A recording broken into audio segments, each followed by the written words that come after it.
I carry that experience with me forever.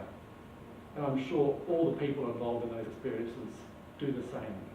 We've been changed in the way we see the world because we've learned from one another. Thank you.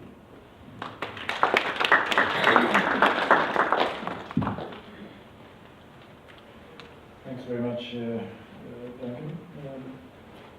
Let's now move to sports migration in the Pacific. To introduce Dr. Rowanne Shu, who is a beloved colleague of mine here at the ANU. She's currently Pacific Studies Outreach and Research Fellow here, which is a joint position in the department that I'm in, SSGM, and also Pacific Studies. Previously, she was at the Faculty of Medicine and Health Sciences at the University of Auckland and was a research analyst for the Ministry of Pacific Island Affairs in New Zealand. Rowanne is also the convener of Pacifica Australia, a program of outreach into the Pacific Island community here in Canberra within the ANU that started in 2008 from memory. Under Rowanne's stewardship, the program has blossomed and increased and improved, and all Pacific Island people here at the university are very happy for it. Please give a hand for Rowanne. Thank you for the slightly embarrassing introduction.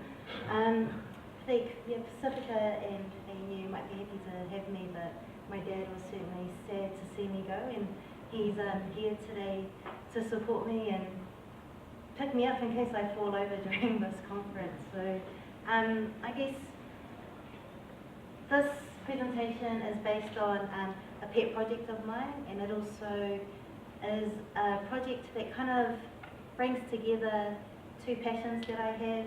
I think kind of sums up some of what was spoken about earlier today about education and about Australians learning more about Pacific in New Zealand. Oh, sorry, in Australia. So I guess just to start off with, in terms of sports migration, there's kind of been this increasing awareness about Pacific in sports, particularly in rugby and rugby league. And this has led, I guess, into the combination of things like the browning of the All Blacks and football island. Okay, so browning of the All Blacks, and now we hear the browning of rugby league in Australia.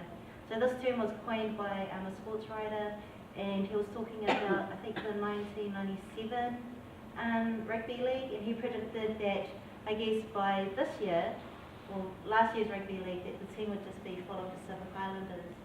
Now, Football Island was a 16-minute documentary done in American Samoa, where they stated that the most successful state or area of producing professional football players was actually this tiny island of American Samoa.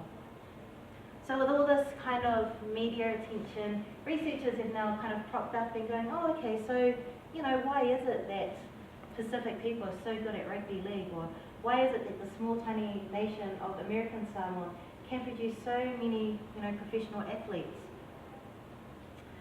And so then they start talking about things like Pacific style, Samoans, Tongans, Polynesians have this, especially Fijians in terms of sevens, have this muscle twitch. Still don't know what that looks like, but hopefully, these kind of things kind of, I guess, in terms of the wider context, frame us in a way where it's all about our natural flair or about being, a natural athlete. And what people tend to forget is that to be a professional athlete actually takes a lot of mind and willpower. So that kind of gets, I guess, put down on the surface.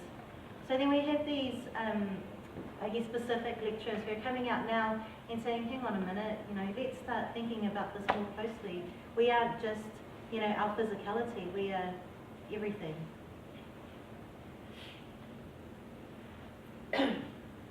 So the NRL has an Education and Welfare Office, and their aim is to enhance the involvement of players' involvement within the game, as well as to support their ability to develop a successful career outside of rugby league. So their main motto is better men both being part of the game. Okay, so Why is this important?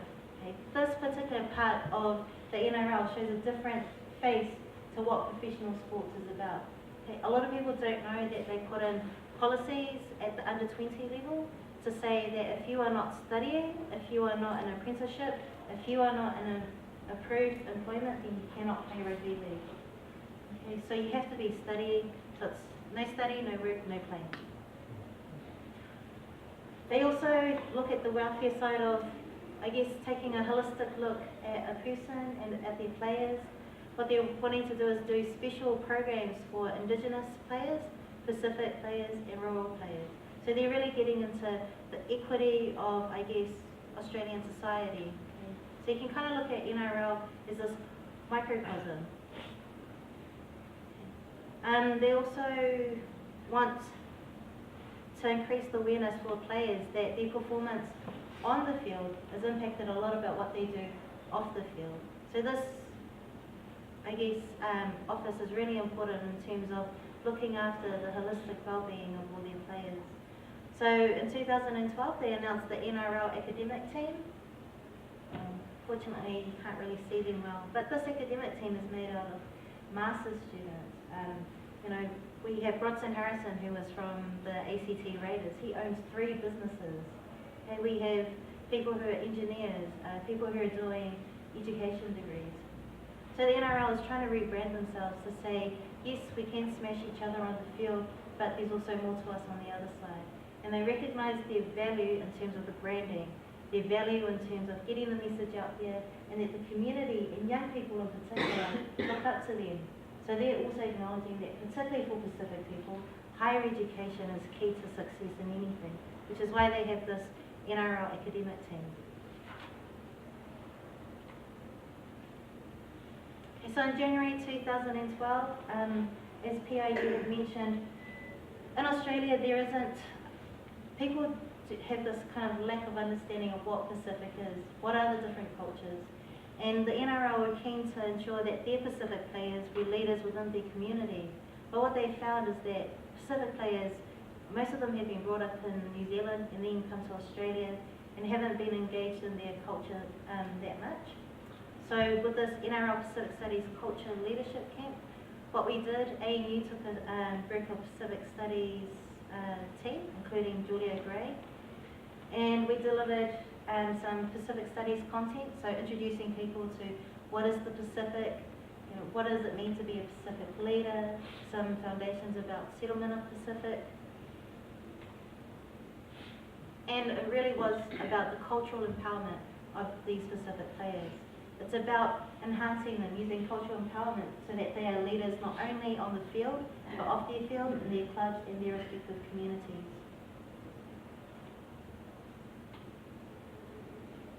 So talking about migration, most of the players are actually of mixed ethnicity, and this cohort was mixed ethnicity in terms of they were either Māori or, in Samoan or Tongan and Samoan. There wasn't many, I guess, half-caste or Afakasi players. Average age of Pacific NRL elite players, 25. And 2/3 were born in New Zealand. Okay, so a majority of them have come over to Australia just to play in the NRL.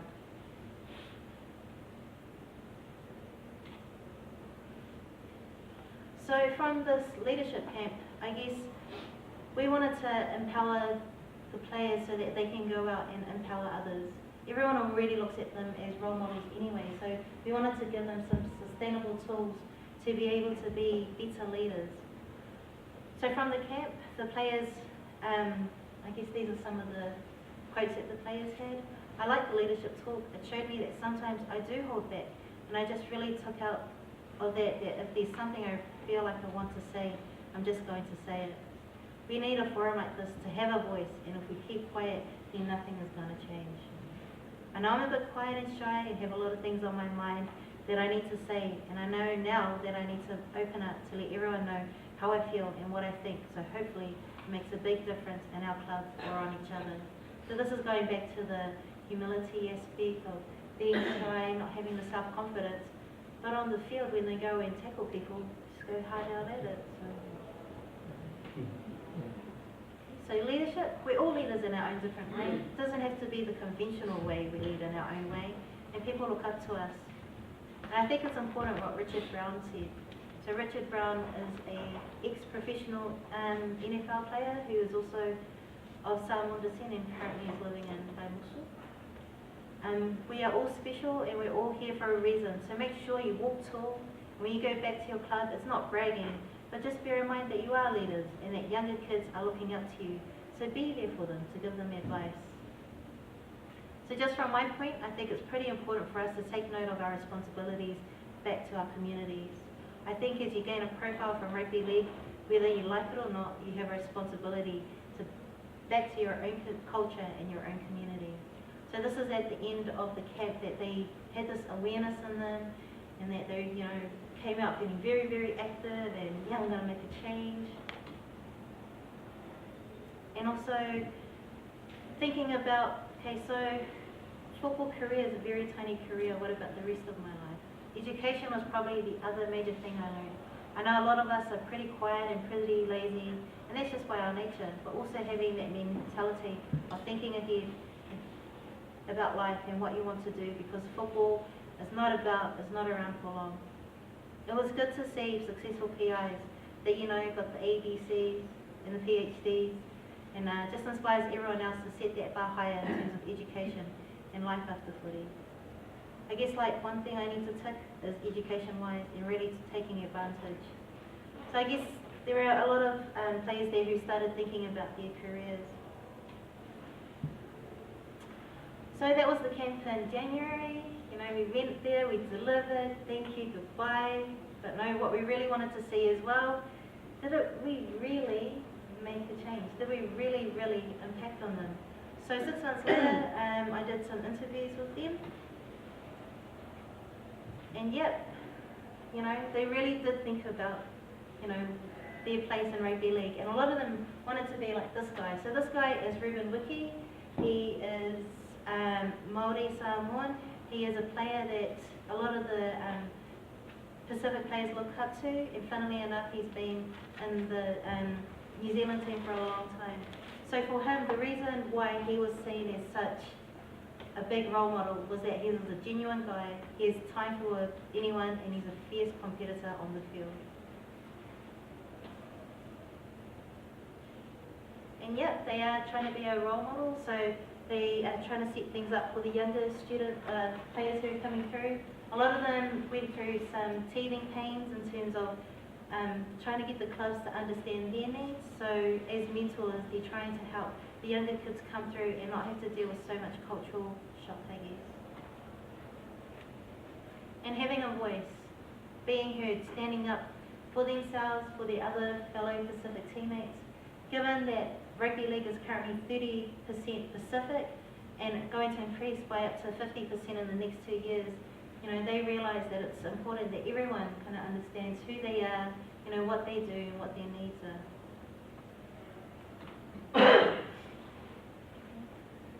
So a lot of them have taken the initiative themselves to start up mentoring programs for the younger kids.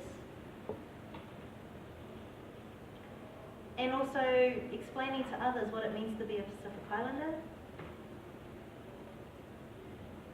And pushing the education agenda. So, John Pallavi, who was the captain of the under-20s Warriors team, is currently a medical student. He was the Dutch of the school. He is of Tongan descent, and he's the kind of role model that the NRL wants to push out into our Pacific communities.